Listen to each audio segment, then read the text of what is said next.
What's goody YTBC? What's good, fight fans, boxing heads around the world? B Marsh with another boxing video. So I was checking out this article I peeped on our boxing scene, and it was about the one Danny Jacobs. So I said, yo, let me talk about the man Danny Jacobs. Considering he's fighting tonight, you know what I'm saying? He's fighting tonight on Spike TV, rematch with Sergio Mora. You know what I'm saying? That fight that they had last summer. You know what I'm saying? That looked like it was gonna be a fire fight. The fight was gonna be like that, but unfortunately, the master Jamora twisted or broke his ankle after being dropped in the fight, and his light ass punch in Sergio Mora, he dropped the man Danny Jacobs. Man, that fight I think was gonna be on fire. You check it. So there's a rematch. You know what I'm saying? And a lot of people don't like it.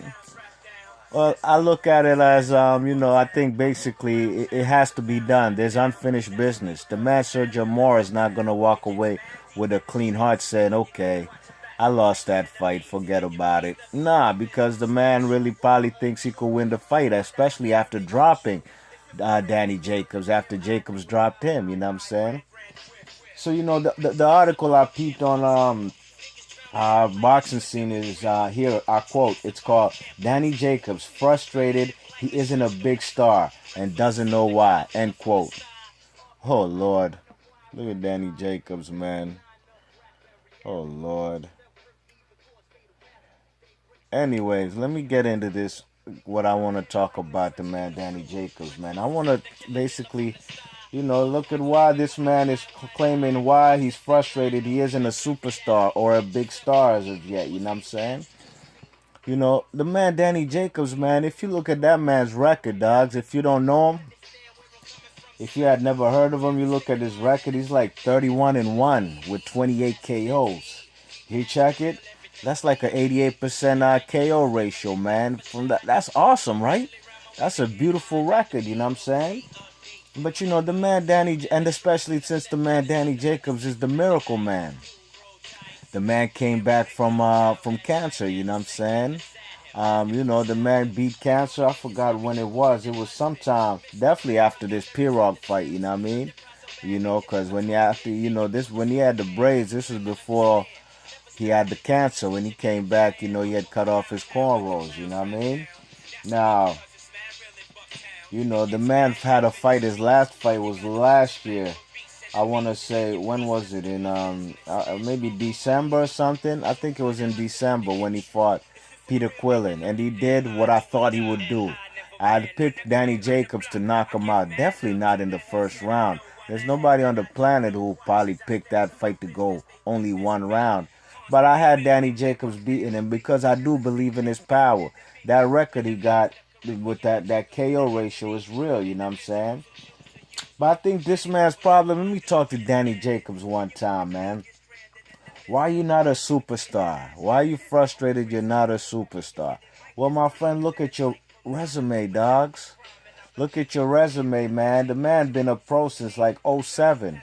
You check it. I'd been hearing about Danny Jacobs from a long time. Them fellas was like a standout in New York. Golden Gloves, you know what I'm saying? New York, winning New York State boxing tournaments, you know what I'm saying? I'm good. I'm good. I remember that versus Dmitry Pirog. You know what I'm saying? When the man was talking about he's good. After he got laid out and he looked like he died, you know what I'm saying? You check it, but the man really, if you look at the man's resume, man, look at the man's resume. He's fighting Sergio Mora tonight. Okay? A fight a lot of people don't want to see. And like I said, I believe it's necessary. Even if we don't want to see it, these two got to close that chapter. You know what I'm saying? And what if the man, Sergio Mora does happen to win? Then we're gonna have to see a rematch. You check it. Um, his last fight was Peter Quillin. Well, one or if not the best names on his resume. You check it, Peter Quillin. Okay. And he knocked him out in one round. He stopped him. The fight before that was Sergio Mora. That fight was last year, like September, you know what I'm saying? And that was a fight where dude he broke his ankle, you know what I'm saying? After both fighters dropped each other in round one, you know what I'm saying? Before that, he fought Caleb Truex, a guy who got starched out by the little Darrell brother, the one who also beat cancer. What's his name? The dog. Is it Anthony? There's Anthony and Andre. It's Anthony Durrell. Yeah, Anthony Durrell. And I don't think he's good. No, I don't. I had Sakio Bika beating him. In the first fight, they got a draw. And look what happened when he got the belt from Bika and he lost immediately to Badu Jack. Okay, this man, he fought Triple G's leftover. The guy Triple G got his first world title from winning a vacant interim strap, and that was this guy named Milton Nunez. You know what I'm saying? Milton Nunez is a bum. I'll tell you his record right now, because people gas up Triple G like he beat somebody. He's 33-16, y'all. Okay, with only 29 KOs. Milton Nunez and a lot of these other guys he fought. Did I mention Jared Fletcher? That was I think that's an Italian, not Italian, Australian dude. I remember that name from what you call it, fighting what's that guy he fought? Austin Trout. Yeah, he fought Austin Trout, and that Fletcher dude even dropped Austin Trout. I'm looking at his record, dogs, and this man, Danny Jacobs, should not be surprised he's not a superstar. You know, this man has only fought two people, you know what I'm saying, who were worthy, who were noteworthy to mention. And that's Dmitry Pirog. That's this vicious, slick Russian right here. I used to fucks with Dmitry Pirog, man. That was my guy, man. Dmitry Pirog, unfortunately, man. Damn shame he had that back injury, man. I think Dmitry Pirog would have probably been the baddest man at middleweight right now. He would have been what Triple G is, in my opinion. He might not have the stardom or the superstar qualities like Triple G has, but I think he definitely would be undisputed. You know, he would definitely have more than one belt, you know what I'm saying? This particular fight right here was for the vacant WBO belt. Whoever won this fight this particular night, in 2010 was going to become a world champion. So, you know, the man Danny Jacobs, I think it has to do with his quality of opposition, you know what I'm saying? He's knocked out 11 straight people, knocked them out or either stopped them.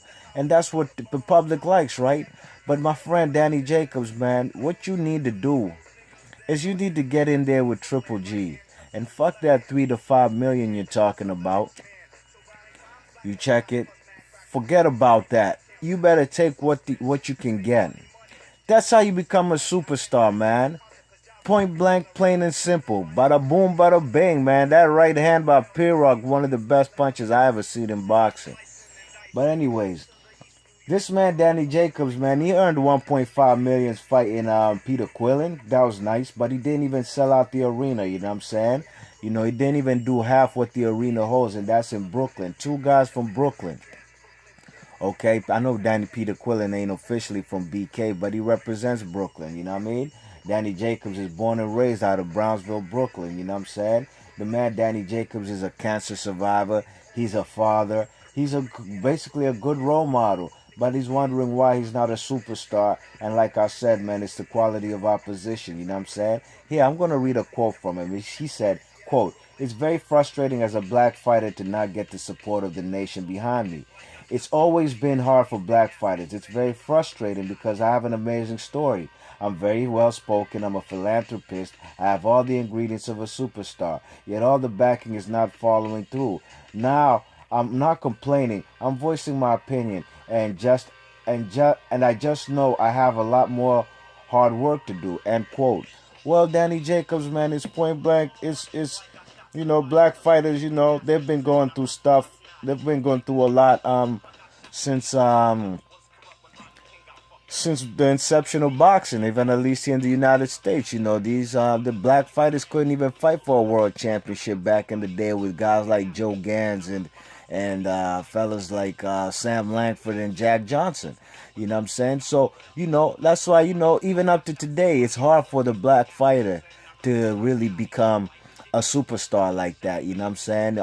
Basically, the last guy was Floyd Mayweather, and you know what Floyd Mayweather had to do? He had to basically reinvent himself to Money Mayweather, make himself the villain, the bad guy, have people basically paying for the pay-per-views to see him lose. All right? Now, the man Danny Jacobs, he himself said he doesn't have to do all that. He's not going to have to do all that to try to become a superstar, you know what I'm saying? The man Floyd Mayweather, though, one thing about him, Danny Jacobs, he was challenging himself from a young age, you know what I'm saying? He was beating guys like Corrales at the age of 23 or something. By the time, he got his first pay-per-view with that Arturo Gatti, I think he was 28, you know what I'm saying? And, the man definitely was challenging himself, jumping up in weight. He went up and beat the number one guy in at lightweight in Diego Corrales. I said Diego Corrales, excuse me. Jose Luis Castillo, and there's another channel, the channel that I made a debate against, that basically discredited Floyd from going up there to beat the number one guy at lightweight. He said he, according to him, let him tell you. He said he's cherry picking. These guys just don't know the history of these fighters that they discrediting, and I think that's where the problem lies. But anyways, that's for another video. You check it, the man Danny Jacobs, that's his issue. He hasn't fought nobody, man. And like I said, he's only fought Dimitri Pirog, which he got starched out. You see Pirog right there. And he fought Peter Quillin. And them fellas, to me, Danny Jacobs' resume is better than what's his name? It's better than Triple G's, you know what I'm saying? It is. Triple G hasn't I've been in the ring with a guy like Dimitri Pirog, win, lose, or draw, you know what I'm saying? And, beating Peter Quillin is a better person to beat. Danny Jacobs beat Peter Quillin, and that's a better guy than anybody on Triple G's resume. I dare anybody to come in the comment section and tell me that there's a better opponent on Triple G's record than what's his name? Than Peter Quillin, you know what I'm saying? Peter Quillin beat Winky Wright. Yeah, it was an agent Winky Wright, but he beat Winky Wright, you know what I'm saying? And that Winky Wright's a Hall of Famer in my opinion. You know what I'm saying? And that's what the man Danny Jacobs needs to do, you know what I'm saying? I've never heard Triple G calling him out. I've never heard him calling Danny Jacobs out. And truth be told, Triple G is the one who calls the shots. He's the one supposed to go ahead and say, yo, I'll make an offer to Danny Jacobs, you know what I'm saying? And then Danny Jacobs, we'll see if he takes it. But Danny Jacobs got to forget about $3 to $5 million. Yeah, you got $1.5 million for fighting Peter Quillin. Thank you, Al Heyman, you know what I'm saying? Biggest payday of his career. But I think the man definitely needs to take whatever he can get from the man Peter Quillin, Triple G, and go ahead and beat him, you know what I'm saying? If he thinks he can beat him, which he says he can, then that's how you become a superstar. Imagine Danny Jacobs, even if you get 1 million or 2 million, because you've been asking for 3 to 5. If you take that 1.5 million to 2 and you beat